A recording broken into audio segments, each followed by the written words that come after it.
Booster provides you with a command line tool called Boost that allows you to create new projects or generate code. Let's go ahead and create a new project.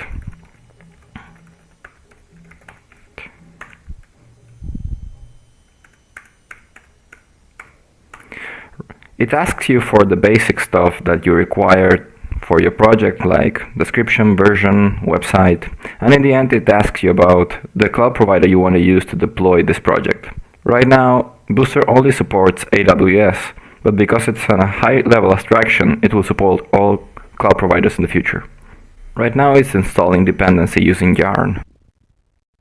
Now we can go ahead and check out what's going on inside of a project. Let's open it up with our favorite code editor.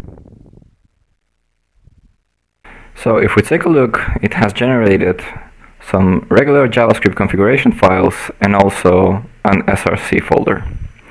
Let's go ahead and create our first command. We do so with the boost new command. So let's create a change cart. We're going to create the change cart command so we can recreate a cart service. It's going to have a cart ID, a SKU, and a quantity. Now let's go ahead and create a new event because all commands have to register an event. So we're going to register a cart changed event. It happens to share the same fields, but it's just because the example goes like this, but you don't have to create the same data. So if we go ahead and check what's going on, we have this command created, which is a regular TypeScript class decorated with the add command decorator. Here we have a handle method. It's where you're going to do the validation and integration with third-party services in order to register events. The difference between an event and a command is that an event is something that has happened in your system. It could be very similar to a database commit. So let's register a new event here. What's going on is that we are registering a new cart changed event and we're passing around the data that the command is carrying. Let's go ahead and using the editor quick fix. Now we can go ahead and edit the cart changed file. As you can see, it is also a regular TypeScript class with some fields, and it is decorated with the add event decorator. Here we have an entity ID method.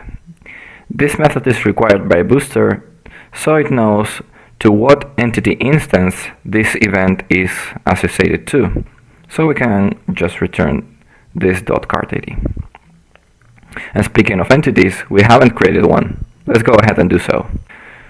Booster also provides you a new entity command, where you specify the fields it has and the events it reacts to.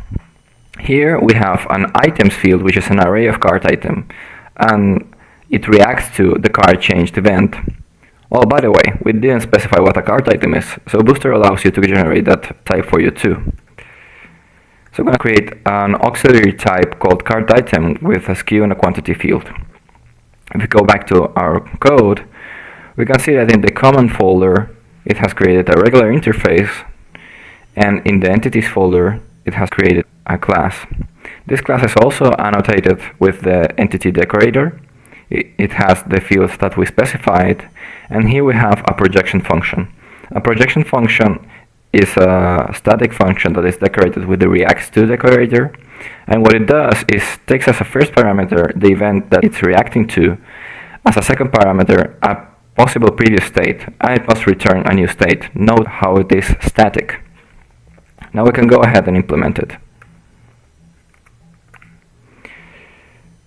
Here what I'm doing is, if a current cart exists already, I'm gonna append the items that arrived in the event.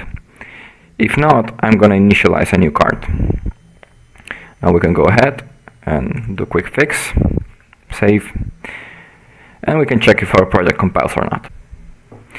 Now, because everything is correct, we can go ahead and deploy our application. We do so with the boost deploy command. And check out what we've done. We didn't have to think about database configuration or how many lambdas do we have to deploy. Booster infers everything of this from our code. It allows you to focus on what's important for you, which is your business domain and solving the problems that are critical for your business. Right now, Booster is uploading all of the code of your project to S3 buckets, and now is gonna start deploying all the resources that your project requires. Note how it has inferred everything from your code, and you didn't have to specify anything of it.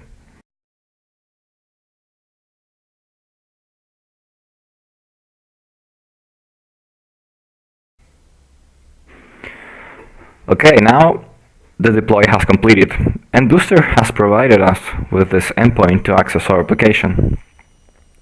You can use this endpoint to submit commands or read entities. So let's submit the command. To submit a command, you can do it with the following format. You have to specify a type name, in this case it's change cart, and you have to specify also a value, which is the value of the fields of that command. So let's submit this command. We do so by posting it to the commands endpoint.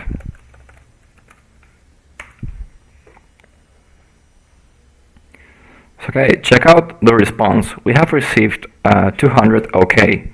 Booster has told us, hey, we got the command, we are processing it, but nothing else. To check the state of the system, we do so with a get request. And we get the entities endpoint, and we ask for a specific entity, in our case, cart. So here we see that the command has been processed properly, and now the state of our system has been updated. Everything through the Booster architecture. Now let's make this a little bit more fun. Let's create a load test. We have a load test prepared here that allows us to create 300 requests per second through the period of 10 seconds. In this period, we're going to create 10 users that are going to have each one of them a cart, and they're going to start adding stuff into their carts. Let's see if the system collapses or not.